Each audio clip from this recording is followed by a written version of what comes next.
Je vous rappelle que vous disposez de 10 minutes pour votre exposé. À 1 minute de la fin, je vais vous faire un signe. Si vous ne voyez pas le signe, je vais vous le dire. Et après quoi, nous procéderons à une période d'échange avec chacun des groupes parlementaires qui sont ici. Je vous invite tout d'abord à vous présenter, puis ensuite à commencer votre exposé. Allez-y. Madame la Présidente, chers membres de la Commission, Monsieur le Ministre, mon nom est Patrick Abixer, président de gestion des placements Stuart. Je suis accompagné aujourd'hui de Pierre-Olivier Tardy, vice-président du Trust Eterna, et de Yannick Labrie, économiste, qui a rédigé le rapport que nous vous avons présenté. Nous aimerions vous remercier de nous recevoir aujourd'hui pour échanger avec vous sur la planification de l'immigration pour la période 2020-2022. Trust Eterna et gestion des placements Stuart sont deux institutions reconnues comme intermédiaires financiers pour œuvrer au sein du programme des immigrants investisseurs du Québec. Monsieur Yannick Labrie vous présentera dans un premier temps les résultats de son étude et parlera des retombées économiques du programme. Quant à moi, je vous présenterai certaines pistes de solutions aux enjeux de la rétention et de la francisation des immigrants investisseurs. Et Pierre-Olivier Tardy, finalement, parlera du fonctionnement de la formule de répartition des contingents entre les intermédiaires financiers. Yannick, je te cède la parole. Madame la Présidente, chers membres de la Commission, merci pour l'accueil. Je suis ravi d'être ici et présenter les faits saillants de mon rapport, un rapport que j'ai co-rédigé avec l'économiste Vincent Geloso. Alors d'abord, le programme Immigrants investisseurs et porteurs de bienfaits économiques. En fait, il y a sans conteste des importants bénéfices à ce programme. Vous savez, je suis économiste, donc je vais vous présenter des données économiques sur l'ampleur des bienfaits, des retombées. D'abord, depuis le début des années 2000, le fonds global de placement constitué par le programme a surpassé les 14 milliards de dollars et généré 1,8 milliard de revenus pour le Québec. Cela a permis notamment à Investissement Québec de consentir à plus de 6 000 PME de la province une aide financière totale de plus de 900 millions pour l'expansion de leurs projets d'affaires. Investissement Québec estime que ces PME ont investi 12,9 milliards et généré ou sauvegardé des emplois à hauteur de près de 50 000 depuis le début des années 2000. Donc, ce n'est pas rien. Même en gardant l'hypothèse prudente que seulement 10 de l'aide qui est consentie aux entreprises a pu être directement liée au programme comme tel, c'est 4 800 emplois. C'est un minimum. Okay? Si on regarde qu'est-ce que ça représente en termes de masse salariale, c'est annuellement plus de 210 millions de dollars, à laquelle il faut ajouter évidemment les profits des entreprises, choses qu'on n'a pas pu quantifier, mais qui sont bien réelles.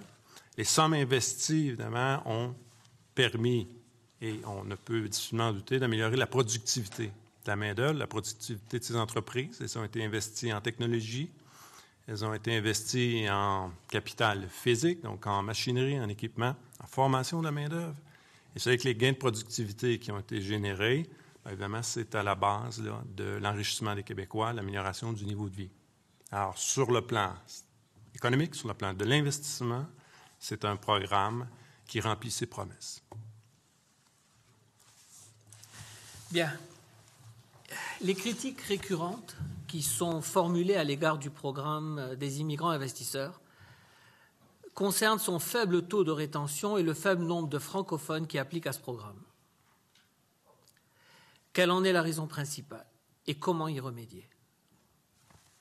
Pour répondre à cette question, il faut d'abord s'intéresser au délai de traitement d'un dossier investisseur. En date d'aujourd'hui, cela prend entre 6 et 8 ans. Pour qu'un immigrant investisseur soit admis au Québec. Le portrait de l'immigration d'affaires que nous constatons actuellement est donc une image du passé. Les immigrants investisseurs qui arrivent aujourd'hui ont pour la plupart déposé leur demande de certificat de sélection du Québec avant 2013. Le programme des investisseurs est ainsi le programme d'immigration d'affaires avec le délai d'attente le plus long au monde. Entre le moment où l'investisseur étranger décide avec sa famille de venir vivre au Québec et le moment où on l'accueille, il pourrait s'écouler 8 ans. Bien des choses changent en 8 ans. Les enfants grandissent et sont maintenant dans des universités européennes, américaines ou même canadiennes. Les affaires du requérant principal se sont développées et souvent internationalisées.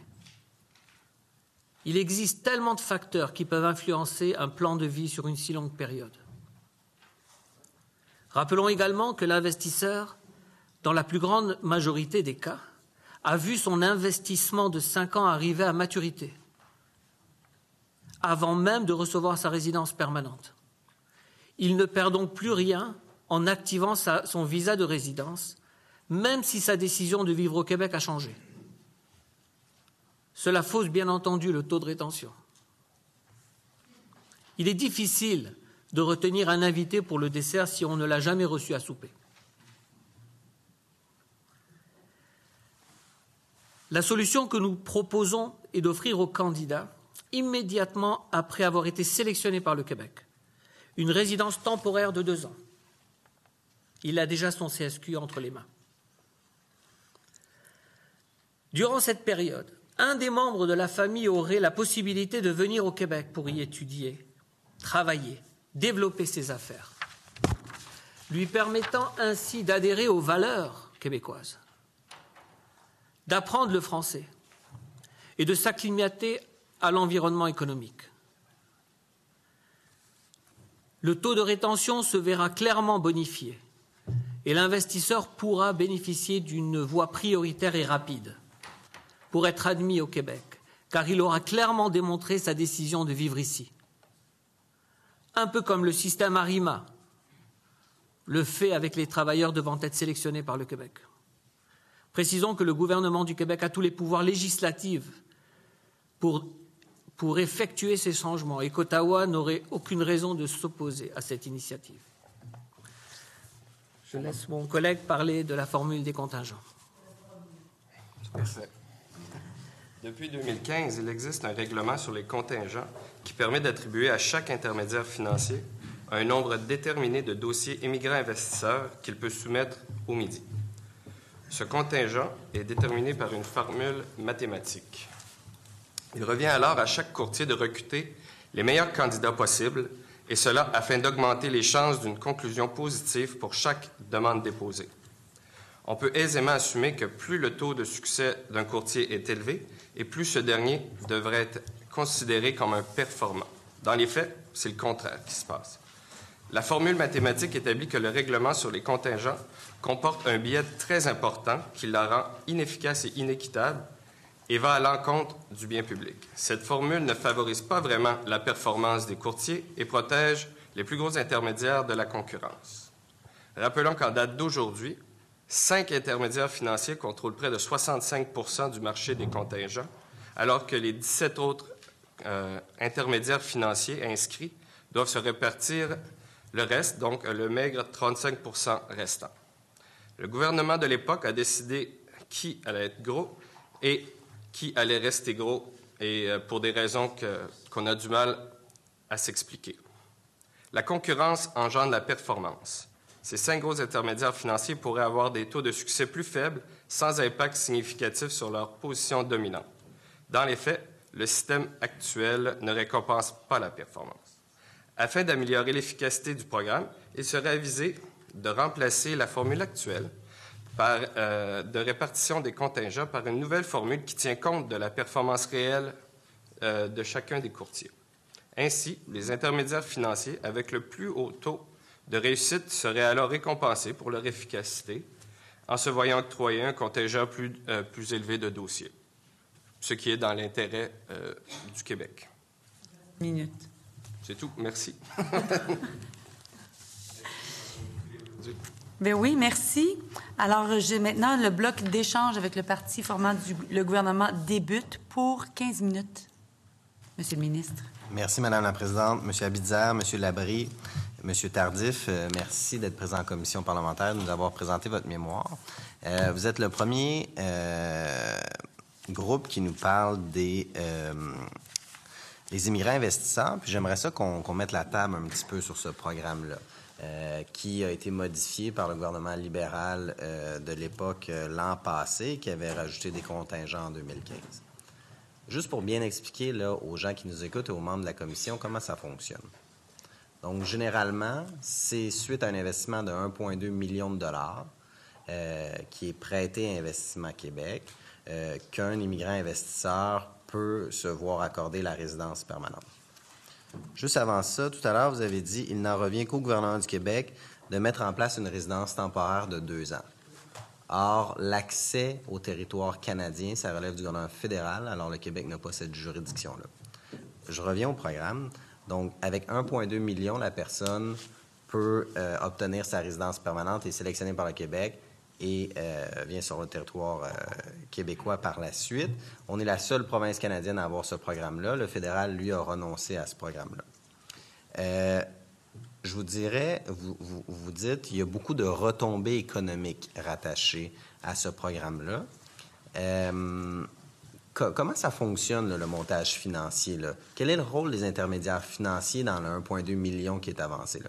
Est-ce que toutes les personnes immigrants investisseurs déboursent 1,2 million puis ils le donnent à Investissement Québec?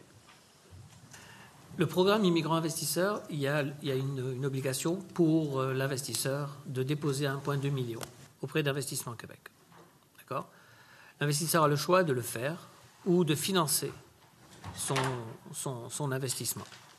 Donc, Investissement Québec reçoit donc un dépôt de 1,2 million et c'est un placement sans intérêt. L'ensemble des intérêts actualisés, c'est l'avantage que l'investisseur donne au Québec et à Investissement Québec.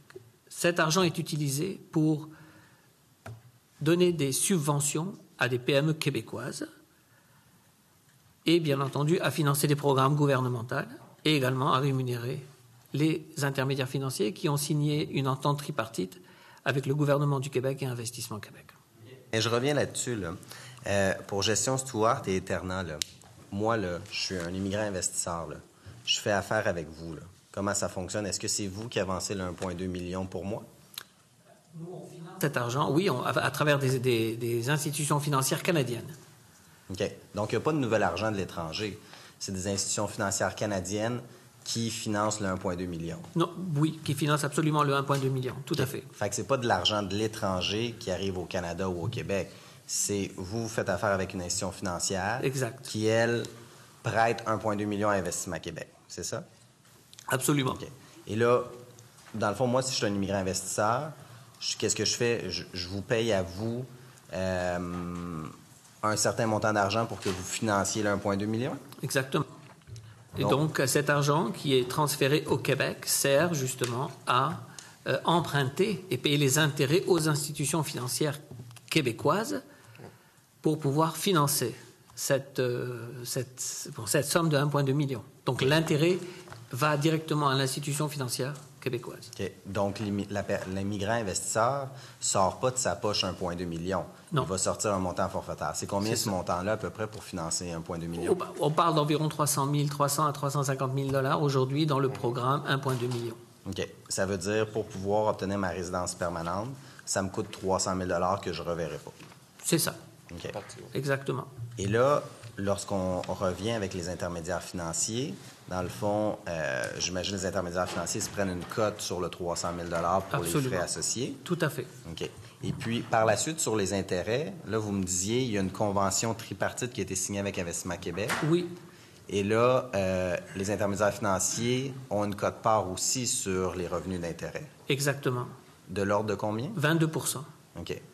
Et combien on génère d'intérêt annuellement avec ces sommes-là? Ben, aujourd'hui, pour Investissement Québec, Ouais. environ... parce que là, on est en période de transition. On passe d'un 800 000, on va passer à 1,2 million, mais les dossiers de 1,2 million ne sont pas encore financés. OK. Donc, c'est difficile de le dire. Mais sur le 800 000, ça donnait combien? Sur le 800 000, ça donnait... sur le 800 000, c'était ça coûtait environ 200 000, d'accord, l'option de financement. Donc ici, on parle d'environ aujourd'hui 120 000 environ. OK, mais au net, les intérêts, ça donnait combien la masse des intérêts? Pour Investissement Québec Ouais. ou pour la banque? Vous pouvez nous dire les deux. Pour la banque, c'était combien? Aujourd'hui, pour la banque, on n'est pas loin de 100 000. Par dossier Oui, de revenus. oui. OK. Puis au total, pour Investissement Québec? Légèrement moins, parce que les rendements du bon du gouvernement du Québec sont plus faibles que le taux d'intérêt chargé par les banques. OK. Mais donc, l'intermédiaire financier, lui, prenait une cote de 22 % sur les revenus d'intérêt. Oui, sur les revenus d'intérêt d'Investissement Québec. Oui, Okay. C'est basé sur l'entente tripartite que ça existe depuis 1986. OK. Et puis, je voulais savoir, vous disiez, tout à l'heure, c'est M. Tardif qui disait, il y a uniquement les gros joueurs qui ont été favorisés par le précédent gouvernement. Qu'est-ce qui arrive avec des plus petits joueurs? Est-ce qu'eux-mêmes financent ou ils font affaire avec une institution financière? Exemple comme vous, là, Gestion Stuart et Eterna, est-ce que vous allez voir une banque pour que ce soit la banque qui prête l'argent à Investissement Québec? Ou des compagnies d'assurance. Banque, compagnie d'assurance québécoise, mais ce n'est pas quand on parle de gros joueurs, on ne parle pas de gens qui financent eux-mêmes leur investissement. C'est pas parce qu'on est gros qu'on finance les investissements. Et donc, quand vous dites des compagnies d'assurance, des banques, avec qui vous faites affaire au niveau du financement? La Banque de Montréal, la compagnie d'assurance Capital, il y a plusieurs. La SSQ, absolument. Et ce n'est pas parce qu'on a un gros quota ou un petit quota qu'on ne finance pas nos activités. Okay. Parce que l'ensemble des courtiers font affaire avec une banque pour financer leurs activités. Okay. Et puis, lorsque vous dites qu'il y a des retombées pour les entreprises québécoises, pouvez-vous expliquer aux membres de la Commission comment ça fonctionne, dans le fond, ce programme d'investissement-là? Absolument. 55% du revenu d'intérêt sur le 800 000 va au PME. C'est tout simplement une subvention non remboursable. Et comment le choix est fait de dire c'est telle entreprise ou telle autre entreprise? Il y a des critères qui sont établis par Investissement Québec. Et nous, en tant qu'intermédiaire financier, on doit identifier l'entreprise, recevoir la demande de subvention et donner notre recommandation. Donc, Investissement Québec demande aux intermédiaires financiers, telle entreprise, supposons à Belleuil, dans mon comté, oui. Est-ce que vous donnez votre accord? Quelle est votre opinion là-dessus pour la financer pour que cette entreprise-là ait une subvention non remboursable? Exactement. Ça dépend, bien entendu. C'est une liste de critères. Et on peut donner comme subvention jusqu'à 15% du montant investi. Par exemple, une entreprise, une PME québécoise qui aurait un projet d'investissement peut recevoir jusqu'à 15% de subvention non remboursable pour un maximum de 250 000 $ canadiens. OK. Je vous remercie. Je sais que j'ai des collègues qui veulent poser des questions. Peut-être que je reviendrai par la suite. Bien sûr. Monsieur le député de Mégantic, vous désirez prendre la parole? Oui. Allez-y. Merci, Madame la Présidente. Bonjour, messieurs. Vous avez parlé au départ là, que ça prenait de 6 à 8 ans de traitement de dossier. Pouvez-vous m'expliquer un peu pourquoi les délais sont si longs que ça? Oui.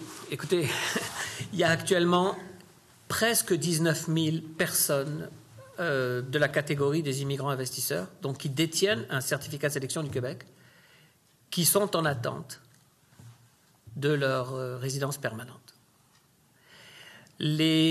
Si on évalue à peu près à 3 500 à 4 000 personnes immigrantes qui peuvent être admises au Québec d'après le plan 2020-2022, on divise 19 000 par 3,5, 4, donc ça fait à peu près 6 ans. D'ailleurs, si on va sur le site du gouvernement fédéral et on regarde le temps d'attente pour un dossier Québec, on est rendu aujourd'hui à 54 mois. C'est pour cette raison qu'on parle au niveau fédéral d'une attente pas loin de 6 ans. Et au niveau du Québec, à peu près, on était à 1 an. Maintenant, avec la réduction du nombre de dossiers qu'on sélectionne par année, chaque année, on parle d'environ 2 ans. Donc, à peu près 2 plus 6, ça peut aller jusqu'à 8 ans. Donc, c'est une problématique au niveau de l'immigration, au niveau fédéral, qui fait que les dossiers ne sont pas traités avant 6 à 8 ans. Pas vraiment. Je pense que la problématique, c'est la problématique des niveaux d'immigration. Je ne suis pas ici pour juger les niveaux d'immigration. Je pourrais vous donner mon avis personnel, bien entendu, mais c'est le Québec qui décide finalement combien d'immigrants investisseurs vont rentrer chaque année. Parce que c'est le fédéral, c'est le Québec qui établit ces niveaux d'immigration. Le Québec pourrait dire je veux accepter 10 000 investisseurs demain. Ce ne serait pas tellement justifié vu la situation économique du Québec, avec les besoins de main-d'œuvre, mais il pourrait le faire. Mais même si je suis dans le domaine, ce ne serait pas ma recommandation. Et ce serait quoi votre recommandation? De permettre à ces 18 000 personnes et à ceux qui sont dans le processus de pouvoir venir au Québec avec un visa temporaire. Parce que quand on obtient un CSQ, ça équivaut à avoir un CAQ, un certificat d'acceptation du Québec. Ça peut être considéré ainsi. Le gouvernement fédéral reproche au Québec que ces immigrants investisseurs ne restent pas ici, qui vont à Vancouver et à Toronto. Ce n'est pas une obligation pour l'investisseur de venir, mais donnons-lui la chance. Et ceux qui viennent, à ce moment-là, on leur donne une voie rapide. Je ne vois pas comment le fédéral pourrait refuser un permis de travail de 2 ans pour venir étudier et travailler lorsque le Québec le demande, parce que le fédéral nous reproche que les investisseurs restent pas ici. Ça, c'est la façon avec laquelle ils vont rester, puis ils vont participer au développement du Québec. Est-ce qu'il y a d'autres provinces qui offrent des programmes d'immigrants investisseurs? Oui, c'est ce qu'on appelle un peu les PNP. Il y en a un peu partout au Canada. Ce n'est pas un programme investisseur fédéral, mais c'est des programmes c'est un peu le PNP, c'est comme un programme au Québec. Donc il y a des programmes partout. Dans les provinces atlantiques, il y en a à Vancouver, il y en a à Toronto. C'est différents programmes. C'est combien d'immigrants qui sont acceptés par ces programmes-là chaque année? Il y en a beaucoup. Je ne pourrais pas vous le dire actuellement. Vous donnez un chiffre exact, je ne pourrais pas vous le dire, mais je pourrais vous le communiquer avec grand plaisir. Vous avez dit dans votre mémoire là, que au niveau d'augmenter l'immigration économique à 65 %, c'était une bonne idée. Vous voyez ça comment? Pourquoi que c'est une bonne nouvelle? D'augmenter l'immigration économique? À 65 %. Écoutez, le Québec est en plein emploi. On a besoin de gens, il faut les faire rentrer. Puis ce n'est pas seulement les gens qui doivent rentrer pour le plein emploi. Je pense que c'est important aussi de faire venir des investisseurs.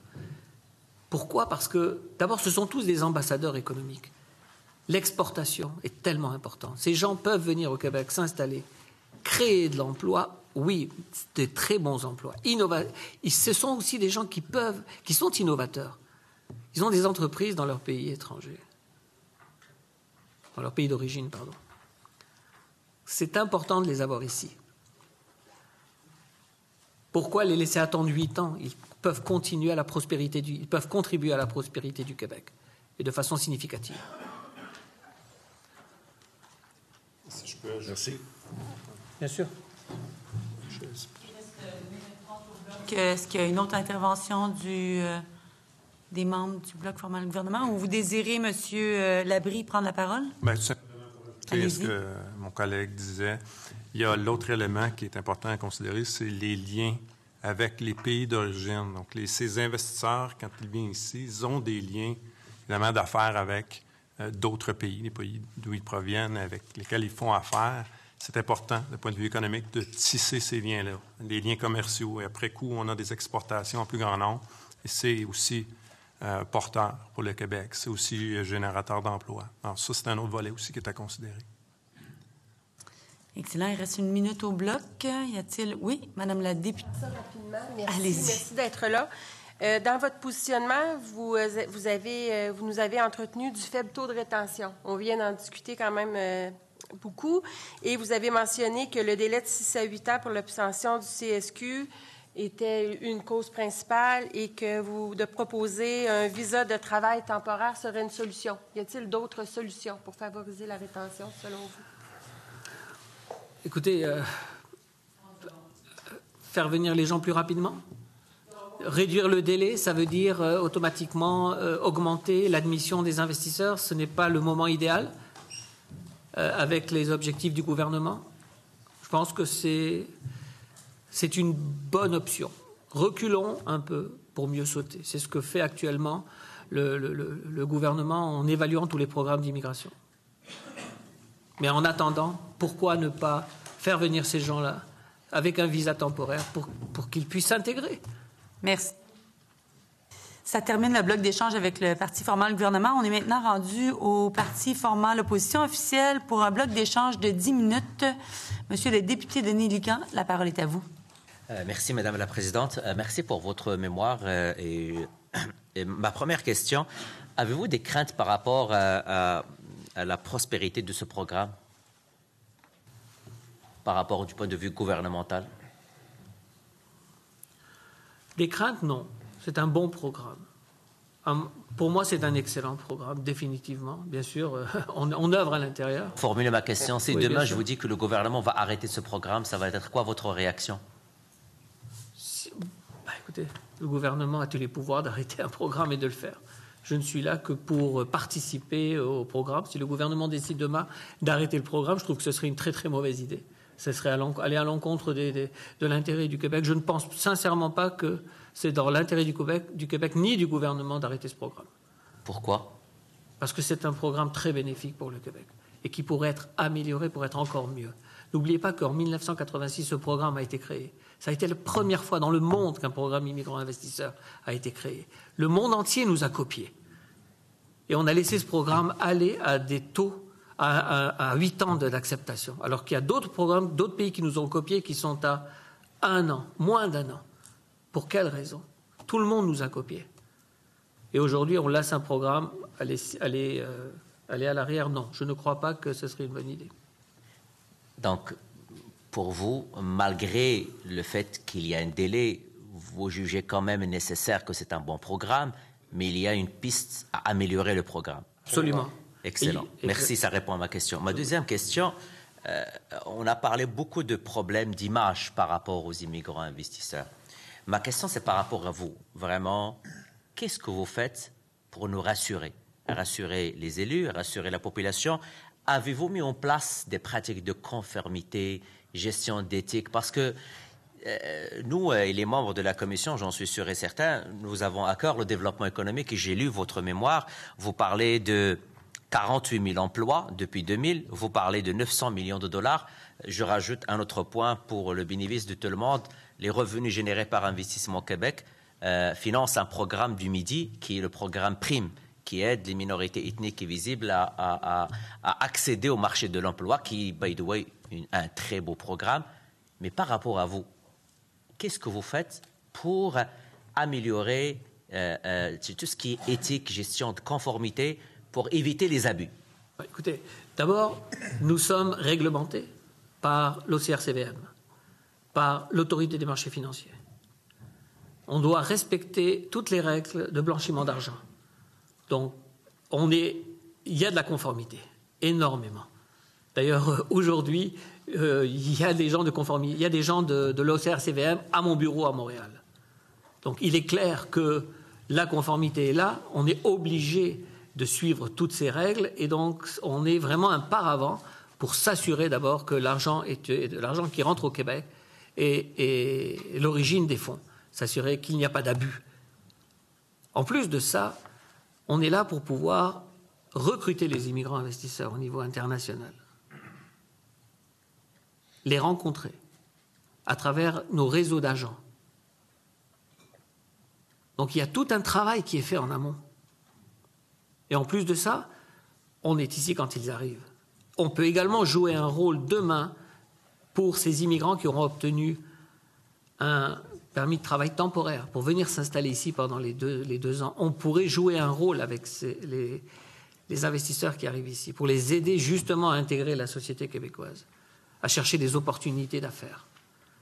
Toujours dans le cadre de l'entente tripartite que nous avons avec le ministère de l'Immigration et Investissement Québec.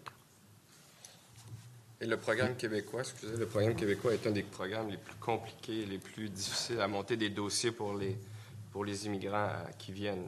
Ça prend énormément de temps à monter et faire des due diligence sur les migrants, beaucoup plus que la plupart des autres pays que c'est un point très important, absolument. La conformité, pas par rapport uniquement aux élus, mais aussi à l'ensemble de la population. Un autre point, et je lance une réflexion avec vous, le gouvernement se lance dans une démarche avec une politique internationale, avec une bonne présence d'Investissement Québec à l'étranger.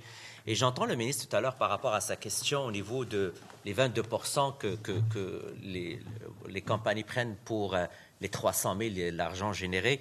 Si je vous dis demain, le gouvernement va plus donner le mandat à Investissement Québec de faire ce que vous faites présentement. Ça serait quoi votre réaction? Écoutez, je vais vous répondre très franchement. D'accord. Vraiment, c'est très complexe d'aller chercher des investisseurs étrangers et de les faire venir. Et c'est excessivement dur. Le programme existe depuis 1986. Il est toujours là. Et croyez-moi, c'est parce que les intermédiaires financiers sont ici. On est un screen. On va chercher les clients à l'étranger. On s'assure que ce sont de bons candidats. On s'assure de l'origine de leurs fonds. L'ensemble de leurs actifs est évalué, non pas comme aux États-Unis. Aux États-Unis, le programme EB-5, il était à 500 000 encore il n'y a pas longtemps. L'investisseur devait faire la preuve des sources de fonds seulement du 500 000 $ qu'il investissait aux États-Unis. Au Québec, si un investisseur a 200 millions, il doit faire la preuve de l'origine des fonds, du 200 millions qu'il déclare. Puis il est obligé de déclarer l'ensemble de ses actifs. Donc je peux vous dire que ce n'est pas facile. Et je peux vous dire qu'on travaille très très fort, parce que chaque dossier, il y a énormément de travail qui est fait. On est constamment parti aux quatre coins du monde pour aller justement recruter ces investisseurs. Je pense, ma collègue... Vous désirez prendre la parole? Oui, dites-moi, il reste combien de temps? 3 minutes 30. Merci. Merci, M. Derissy. Écoutez, justement, vous parlez de rétention, vous dites que ces gens-là ne restent pas toujours ici, c'est un problème. Vous parlez dans votre rapport, vous suggérez, vous dites la solution la plus porteuse pour retenir ces gens-là ici consisterait à adopter des politiques fiscales et réglementaires se rapprochant de celles en vigueur dans les autres provinces canadiennes comme l'Alberta, l'Ontario, la Colombie-Britannique. À quoi faites-vous référence?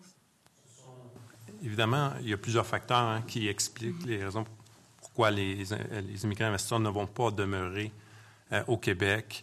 Il y a des facteurs qui sont d'ordre linguistique, culturel, il y a des facteurs pour lesquels les politiques publiques n'ont pas d'emprise. Pour ce qui est de la fiscalité, pour ce qui est de la réglementation, ça, c'est un volet qui est, évidemment, pour lequel le gouvernement a vraiment un impact. Il peut changer les choses, il peut être plus attrayant pour les investisseurs si, justement, le climat d'affaires encourage, justement, la création d'entreprises. Est-ce que, alors, on se parle, le fardeau réglementaire, le fardeau pour lancer une affaire est équivalent à celui des autres provinces, les provinces que vous avez mentionnées, l'Ontario, la Colombie-Britannique. On le sait, c'est effectivement le cas. Il y a des gens qui vont transiter par le Québec, qui vont aller dans d'autres provinces. Si on veut qu'elles restent ici, il faut qu'il y ait des opportunités sur le plan économique aussi. Pour eux, pour leurs descendants, donc pour les enfants, la famille, etc. Donc, il faut qu'il y ait, si on dit que c'est un obstacle à la question linguistique francophone, eh bien, il faut compenser là où on peut le faire, et c'est via des politiques fiscales comme ça, qui sont plus attrayantes d'un point de vue économique. Alors, vous dites il ne faut pas abolir du tout ce programme-là. Au contraire, il faut encourager ces gens-là. Il faut accélérer le processus. Il faut les aider à rester. Il faut mettre des mesures en place pour que ces gens-là demeurent chez nous. Venir s'établir le plus rapidement possible au Québec. Pouvez-vous imaginer qu'aujourd'hui, il y a 18 000 personnes, donc environ 6 000 familles, qui attendent de venir au Québec en tant qu'investisseurs et pour apporter leur contribution. Donc, ce sont des gens qui ont des capitaux, accès à des marchés étrangers. Et puis, ils attendent. Pourquoi? Tout le monde les veut, à travers le monde. Tout le monde se bat pour les avoir. Nous, on les a, puis il faudrait juste accélérer un petit peu pour les faire venir. Tout le monde se bat pour ça. Il y a des programmes partout dans le monde. Et justement, vous dites que si on accélérait le processus, au moins, il resterait plus longtemps. Oui, c'est ça. Mais le problème, c'est que cette situation ne date pas des 6 derniers mois. Mm-hmm. Cette situation date depuis longtemps. Mm-hmm. On parle de plusieurs années. Mm-hmm.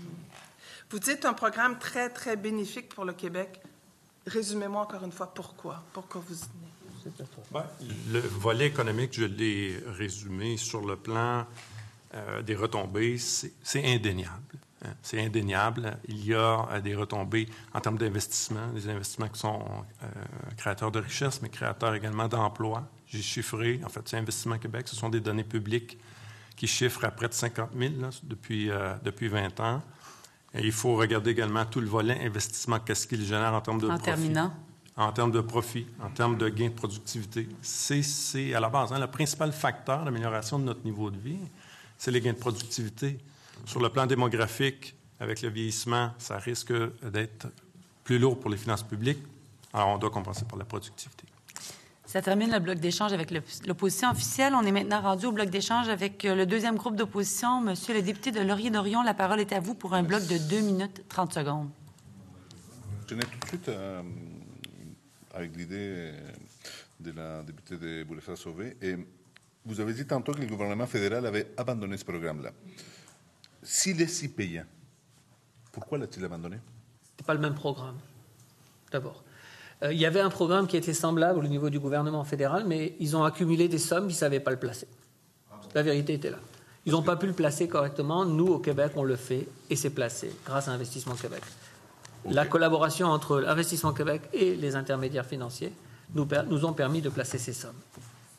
Puis après ça, le programme a été changé au niveau fédéral et on est passé à un programme où il fallait investir plusieurs millions de dollars pendant une très, très, très longue période sous forme de capital de risque et puis ça n'a jamais fonctionné.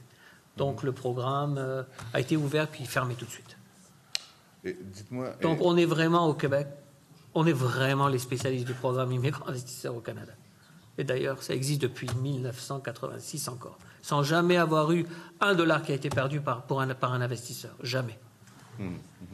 Quel est le taux de rétention déjà de ce programme-là? Très difficile à dire. Il y en a qui disent 15%, d'autres qui disent 30%. Ça dépend comment vous calculez le taux de rétention. Encore une fois, très difficile d'avoir un taux de rétention lorsque les gens, on n'offre pas aux gens mais c'est plutôt bas.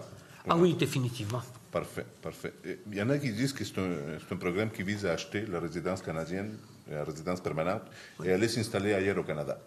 Okay. Ils ont très peu d'intérêt pour s'installer au Québec. Oui, je comprends ce que vous voulez dire, mais c'est encore la même chose. D'accord? On revient toujours au même point.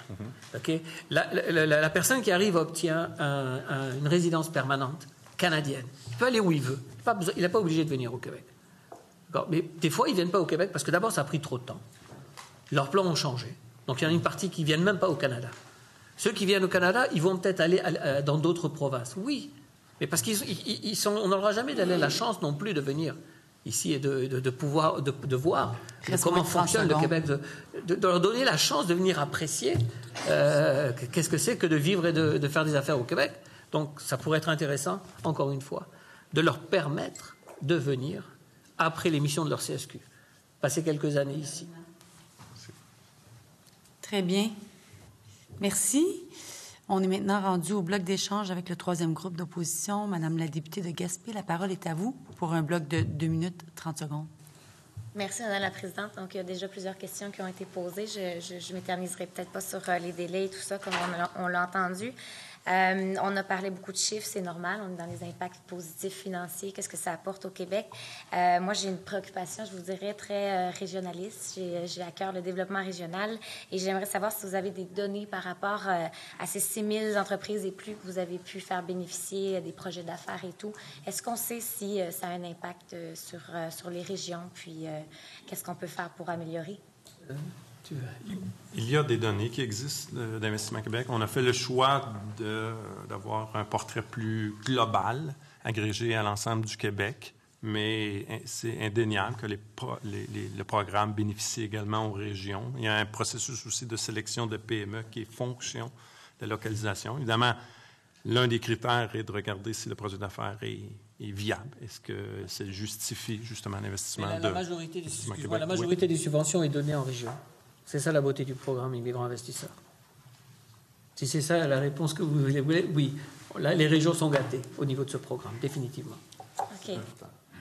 Oui, bien, subvention, c'est sûr, pour nous, c'est important, mais aussi les gens, parce que ça, c'est le gros nerf de la guerre. Là. Donc, quand vous parlez des gens qui sont en train de faire des demandes pour venir s'établir, j'aurais été curieuse de savoir s'il y en a énormément qui visent d'autres endroits que les grands centres, parce que c'est sûr que quand on enrichit les grands centres avec des investissements comme ça, c'est nos régions qui se dépeuplent. Donc, c'est ma seule crainte et puis je voulais vous entendre là-dessus. Oui, vous avez raison, mais n'oublions pas que ce sont des immigrants investisseurs. Un immigrant investisseur est un nomade.